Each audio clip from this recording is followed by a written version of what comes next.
जय हिंद साथियों, स्वागत है हमारे यूट्यूब चैनल बहुत बहुत शुक्रिया। सोचा आज के वीडियो में देखेंगे मुगल साम्राज्य के वो प्रेम कहानी के बारे में जो शाहजहां और मुमताज बेगम के बारे में आज बताएंगे। अभी ताजमहल अभी विश्व का एक धरोहर बना हुआ है। ये विश्व में जो है एक ताजमहल को जो है राष्ट्रीय मान्यता दी गई है। हालांकि शाहजहां पहले के समय में जब मुगल के शासक थे उनमें कई सारे ऐसे खामियां भी थी और कुछ अच्छाइयाँ भी थी। हालांकि आज जानेंगे कि शाहजहां और मुमताज बेगम के प्यार में के बारे में। शाहजहां ने बीबी मुमताज महल के, ये पूरी दुनिया को पता है कि शाहजहां ने बीबी मुमताज महल के यादगार में जो है ताजमहल बनाए थे।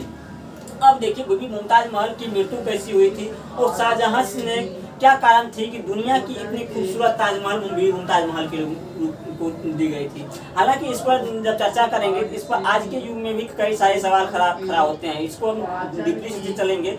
पहले ये जानिए कि 17 जून 1631 ईस्वी को वो यानी कि ये जो है क्या कहते हैं बुरहानपुर 17 जून 1631 ईस्वी को जो है उनकी बीवी जो थी यानी कि मुमताज बेगम, उनको किस कारण मुंह थे। उन्होंने जब अपने बच्चे को जन्म दे रहे थे, बीबी मुमताज महल जब अपने बच्चे को जन्म दे रहे थे उनके अंदर में इतना सारे पीड़ा हुए, वो पीड़ा को सहने योग्य नहीं रहा। बाद में अंत में जो है बीबी मुमताज बेगम ने शाहजहां को बुलाए और उनसे दो शर्त रखवाए। दो शर्त उन्होंने ये रखवाए कि आप मेरे मरने के बाद जो है किसी दूसरे शादी नहीं करेंगे।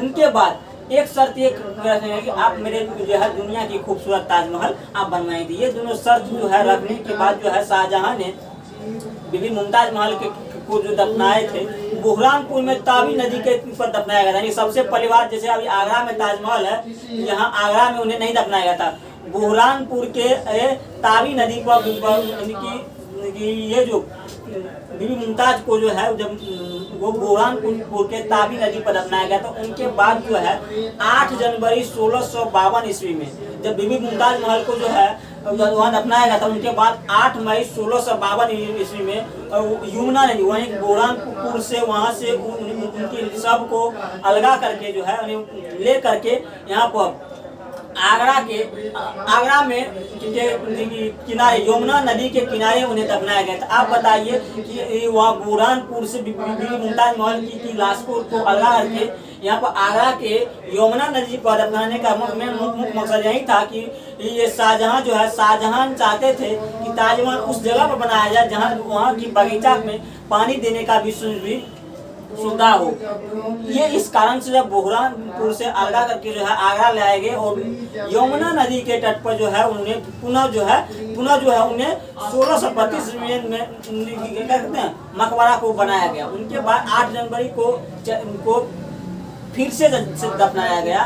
उनके बाद क्या होता है उनका निर्माण कार्य जो है यानी कि ताजमहल का निर्माण कार्य जो है 1632 ईस्वी में उसका निर्माण कार्य शुरू होने लगे। अब कई ऐसे फेक न्यूज भी चलते हैं कि कई का कहना है कि जिस मजदूरों ने ताजमहल बनाए थे बाद में उन्हें ताजमहल बनाने के बाद उनके हाथ काट लिए गए थे। ये सब फेक न्यूज है। हालांकि कई चैनल तो ऐसे बताते हैं कि ताजमहल बनाने वाले का जो है आंखें फोड़ दी गई थी। ऐसा कहीं कुछ नहीं हुआ था।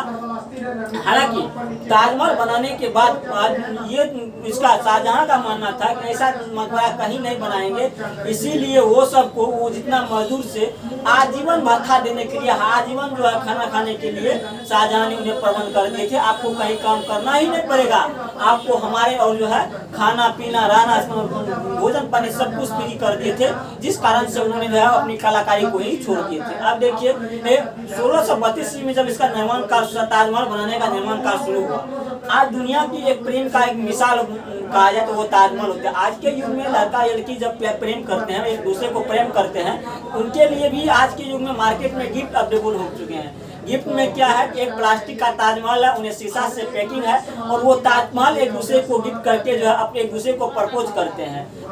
तो एक मिनट जरा ये यहाँ पे ये समझिए कि ताजमहल उनके लिए बनवाया था जो मुमताज तुमको मुमताज हो ही नहीं, तो फिर ये ताजमहल गिफ्ट करने से क्या होता है। हालांकि देखिए इस पर नहीं जाना इसमें है कि आखिर ताजमहल जो बनाए गए थे उनमें कई सारे देश चाइना से भी मंगवाए थे उनका पत्थर, चाइना से, अफगानिस्तान से, श्रीलंका से बहुत सारे ऐसे देश से, ईरान, इराक से, वहाँ से इनके बहुत कीमती पत्थर मंगवाए गए थे। उनके बाद जो है वो ताजमहल का निर्माण होते हैं। मजदूर जो है कन्नौज के हिंदू, अब देखिए वहाँ के मजदूरों जो है जो ताजमहल को बनवाने में थे वो किस धर्म से थे। अब देखिए आज के युग में हर मुद्दे पर धर्म होते हैं, तो आखिर ताजमहल बनाने का काम जो कर रहे थे वहाँ के हिंदू किस धर्म के थे? वो बनाने का जो मजदूर थे वो खासकर हिंदू धर्म के थे और कन्नौज के थे। कन्नौज के ही सारे हिंदू मजदूर जो थे उन्होंने ताजमहल बनाया था। यानी कि श्यामलाल को देखिए, श्यामलाल जो थे वो जम्मू कश्मीर के थे। श्यामलाल को ही वो ताजमहल के बगीचा बनाने की जिम्मेदारियां सौंपी दी गई थी और शाहजहां ने श्यामलाल को बोले थे कि आप यमुना नदी के तट पर इस तरह से बनाइए बगीचा ताकि उन्हें पानी देने के लिए भी उन्हें हर तरह की चीज सहूलियत हो। उनके पास 4 लाख, कई का कहना है कि ये ताजमहल बनाने का जो है उस समय में 4 लाख करोड़ रुपया लगी थी। 1-2 रुपया नहीं, शाहजहां ने 4 लाख करोड़ रुपया के खर्च किए थे। समय आप देखिए कितने समय लगे थे ताजमहल बनाने में, तो 21 से 22 साल लग गए थे ताजमहल बनाने में। एक ताजमहल बनाने का निर्माण जो है 21 से 22 साल लग गए थे, जिनमें जो है करीब 1653 में करीब 20,000 मजदूरों उसमें खट रहे थे। अब देखेंगे कि देखिए कहीं कहीं उनके जो मैन्युफैक्चर है उनसे हमें भी सीख लेना चाहिए। उस समय में 1653 ईस्वी में जब हम 20,000 मजदूरों को रोजगार मिला। इस कारण से सरकार को करना क्या चाहिए कि मान लीजिए अगर उस समय में एक ताजमहल बनाया गया था, एक पैटर्न ऐसा बनाया था, तो उसमें 20,000 मजदूरों को वहाँ पर रोजगार मिला। इस तरह से आज भी अगर फैक्ट्रियाँ लगेगी, फैक्ट्रियाँ में अगर अस्थायी मजदूरों को वहाँ पर रोजगार दी जाएगी तो स्वाभाविक है हमारे अंदर जो बेरोजगारी है, भुखमरी है, ये सारी समस्याएं जो है दूर होगी। अब 1653 ईस्वी में जब 20,000 मजदूर को वहाँ पर वो दे सकते हैं, रोजगार दे सकते हैं। अब उसके बाद देखिए ताजमहल से में फायदा क्या है।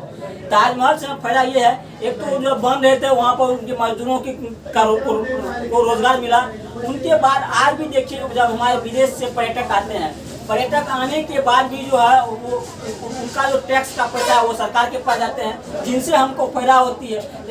ये होता है। अगर देखिए इससे सीख हमें ये लेना चाहिए, एक ताजमहल को देखने के लिए अब अमेरिका, इंग्लैंड, ईरान, रूस, कनाडा, ये सभी देश से जब आदमी आते हैं तो उनका एक बहुत मोटी रकम जो है टैक्स के रूप में चुकाना पड़ता है, जो टैक्स के पैसा डायरेक्ट सरकार के पास है। अगर यही काम अगर भारत के लोगों के लिए अगर हम अंडमान निकोबार द्वीप समूह में कर देते हैं, क्योंकि देखिए है क्या कि बहुत पैसे वाले लोग हैं हमारे समाज में। हमारे समाज में कुछ पैसे वाले, इतने ज़्यादा पैसे वाले लोग हैं जो पैसा को कागज समझ चुके हैं। यानी कहने का अर्थ ये है कि वो पैसा को उतना ज़रा महत्व देते नहीं है जितना वो कागज के बराबर पैसा कमाते हैं, तो उनके पास पैसा काफ़ी है। कई लोग ऐसे हैं जो पैसा के कारण जो है दिन रात कई मेहनत करने को तैयार है। तो सरकार को करना क्या चाहिए, पैसा वाले लोगों का पैसा किस तरह से सरकार के हाथ में जाए। मान के चलिए अगर कि कोई अगर एक आम इंसान से अगर कोई मीडिया सवाल पूछ दे कि अगर आपको अगर सरकार में मंत्री बनने का पद मिले और केंद्र में मंत्री बनने का पद मिले, आपको क्या करना है?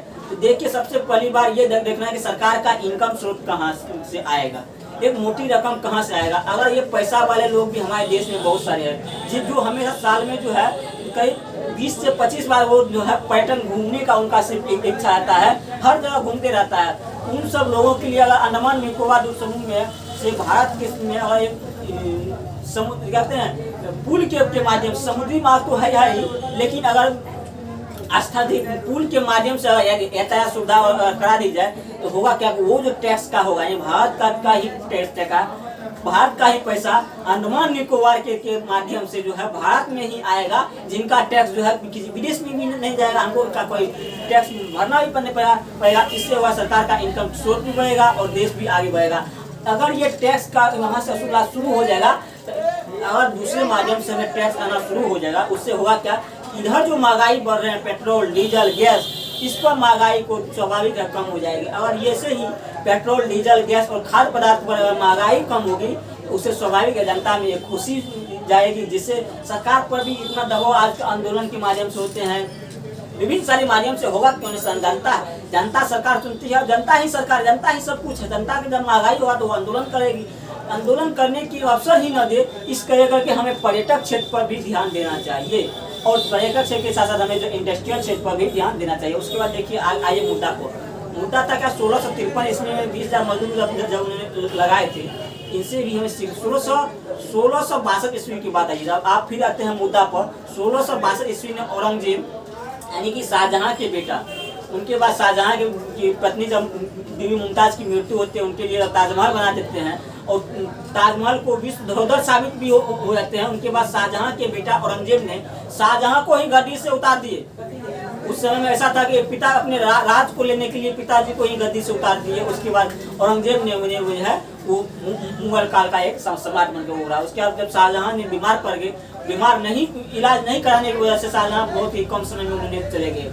उनके बाद शाहजहां की भी इच्छा थी, उसी ताजमहल में शाहजहां जब बनाते वक्त भी जो है उन्होंने अपना मकबरा भी बना दिए थे। बाद में जो उनके बेटे ने जो है औरंगजेब ने शाहजहां को उसी के मकबरे में जो है उनकी बीबी मुमताज महल के बेगम की मकबरा की साइड में उन्हें उनकी मकबरा को दफना दी गई। बस कहानी एक छोटी सी इतना ही है। हमें बहुत कुछ सिखाती है कि हमें किस तरह से व्यापार संगठन रूप में भी हमें जो है एक पर्यटन के क्षेत्र में हम किस तरह से जो है इनकम टैक्स को हम विदेश से ले रहे हैं, हम अपने अमीर व्यक्ति से भी किस तरह से पैसा को ले और ये देश की इकोनॉमिकल कंडीशन को बनाए रखें। आपकी क्या राय है कमेंट में जरूर कीजिए। तब तक के लिए जय हिंद, जय भारत, वंदे मातरम।